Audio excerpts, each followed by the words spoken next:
ایک انہوں نے کہا کہ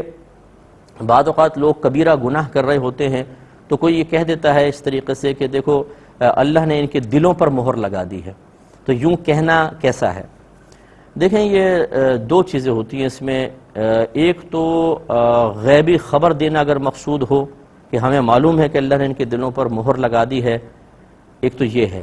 اور ایک ہے کہ محاورتاً ہم کہتے ہیں کہ یار ان کے تو دل پہ مہر لگ گئی ہے۔ اس میں اگر کوئی ہمیں کہے کہ کیا آپ نے دیکھی ہے، آپ کو پتہ ہے، ہم کہیں گے نہیں یار پتہ تو نہیں ہے، لیکن علامت بظاہر ایسے لگتا ہے کہ لگاتار گناہ کر رہا ہے، باز ہی نہیں آ رہا، تو گویا کے دل پر مہر لگا دی۔ اگرچہ ہم گویا کے کا لفظ نہیں کہتے لیکن یہاں پر خود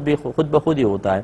تو اگر کوئی غیبی خبر کے طور پہ کہہ رہا ہو تو پھر تو یقینی سی بات ہے کہ غلط ہے، وہ گناہگار ہوگا، کیونکہ غیبی خبر اللہ ہی دے سکتا ہے، یا اگر وہ اپنے نبی کو بتائے تو نبی آگے بیان فرما سکتا ہے۔ جیسے قرآن میں کفار کے بارے میں ختم اللہ علی قلوبہم، اللہ نے فرمایا اللہ نے ان کے دلوں پر مہر لگا دی ہے، تو وہ تو کنفرم اللہ نے بتا دیا، اس کے رسول نے بتا دیا، تو غیبی خبر کے طور پہ تو نہیں کہہ سکتے۔ ہاں محاورتاً اگر یہ کہیں کہ اس کو بار بار سمجھاتے ہیں باز ہی نہیں آتا، تو جیسے کفار کو سمجھایا باز نہیں آئے تو اللہ نے فرمایا ان کے دلوں پر مہر ہے، اسی طرح بظاہر ان کے دلوں پر مہر ہے، تو یوں محاورتاً کہنا صحیح ہے، تو اس میں کوئی آدمی کی گرفت نہیں ہوگی۔ ایک یہ بہن نے آفر کویسچن کیا تھا کہ کیا اگر ایک بہن حاملہ ہیں، پریگننٹ ہیں اور وہ زیادہ بیٹھ نہیں سکتی ہیں، تکلیف ہوتی ہے، تو کیا وہ لیٹ کر موبائل میں قرآن پڑھ سکتی ہیں یا نہیں؟ پڑھ سکتی ہیں، لیکن ہمارا مشورہ یہ ہوگا کہ مکمل چت نہ لیٹیں، بلکہ تھوڑا سا اس طرح اپنی کمر پہ ٹیک لگا کر تھوڑا سا اٹھ کر، یعنی یہ آدھی لیٹی ہوئی ہیں، نیم لیٹنا جس کو کہتے ہیں اور نیم بیٹھنا کہتے ہیں، اس طرح کر کے وہ قرآن پاک پڑھیں تو یہ ادب کے زیادہ قریب ہوگا۔ چت لیٹ کے بھی اگر پڑھیں گی تو بہرحال ہے شرعاً جائز، میں اس کو ناجائز نہیں کہہ رہا ہوں، لیکن افضل صورت یہی ہے کہ پاؤں سمیٹ لیں، پھر لیٹ کے پڑھ لیں، اور یا پھر اس طریقے سے کوئی ٹیک لگا کر چیز اس کے ساتھ پڑھیں تو یہ بہت ہی اچھا ہے۔ اور پھر کویسچن تھا یہ کالی مہندی کے بارے میں، کسی نے پوچھا تھا کہ یہ کالی مہندی لگانا کیسا ہے؟ دیکھیں نبی کریم صلی اللہ علیہ وسلم نے مرد ہوں یا عورت انہیں کالا رنگ استعمال کرنے کو منع فرمایا ہے، لہٰذا یہاں تک ایک وعید بیان کی ہے سرکار نے کہ جو کالا رنگ استعمال کرے یا کالا خضاب استعمال کرے وہ بروز قیامت جنت کی خوشبو بھی نہیں پا سکتا۔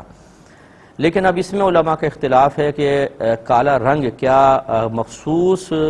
ضرورتوں کے تحت استعمال کر سکتے ہیں کہ نہیں کر سکتے۔ اس وجہ سے جیسے مجاہدین کے لیے علماء نے اجازت دی کہ اگر جہاد پر ہیں، مقابلہ ہو رہا ہے کفار کے ساتھ، اگر سفید بالوں کے ساتھ لوگ پہنچیں گے تو ان کے حوصلے بڑھیں گے کہ شاید یہ زیادہ عمر والے ہیں، اور اگر کالے بالوں کے ساتھ ہوں گے تو دور سے دیکھنے میں ایسا لگے گا بہت سارے جوان لوگ ہیں، تو ایک روب اور دبدبہ طاری ہوگا، تو اس ضرورت کی بنا پر اس کی اجازت مرحمت فرمائی۔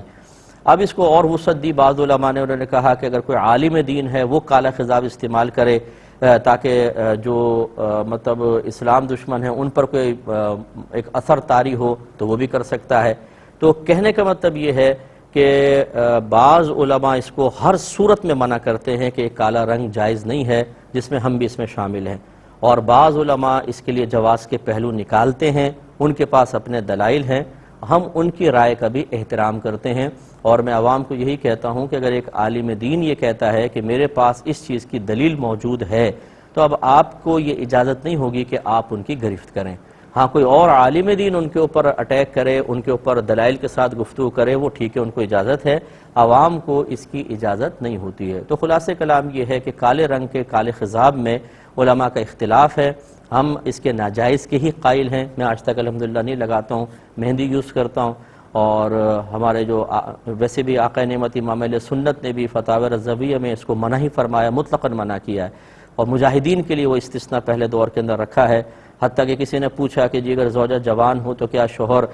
کالا خضاب استعمال کر سکتا ہے، تو آپ نے اس سے بھی منع فرمایا کہ یہ کوئی ضرورت نہیں ہے، اس میں دوسرے کلر یوز کر سکتے ہیں۔ ہاں ڈارک براؤن کلر کا استعمال کی اجازت دی ہے، کیونکہ حدیث میں کالے رنگ کو منع کیا گیا ہے، ڈارک براؤن کو نہیں، بلکہ سیدنا صدیق اکبر رضی اللہ تعالی عنہ کے بارے میں منقول ہے کہ آپ ڈارک براؤن کلر یوز کیا کرتے تھے۔ وہ تو مہندی استعمال کرتے تھے، اس میں قطن کا رنگ وغیرہ ملا کر تو وہ ڈارک براؤن ہو جاتا تھا، وہ آپ نے یوز کیا ہے، تو یہ کر سکتے ہیں، لیکن کالے رنگ سے اجتناب۔ لیکن جو اس کے جواز کے قائل ہیں تو ہم ان کی بھی رائے کا احترام کر کے ان پہ اٹیک نہیں کرتے ہیں، عوام سے بھی یہی گزارش کی جاتی ہے۔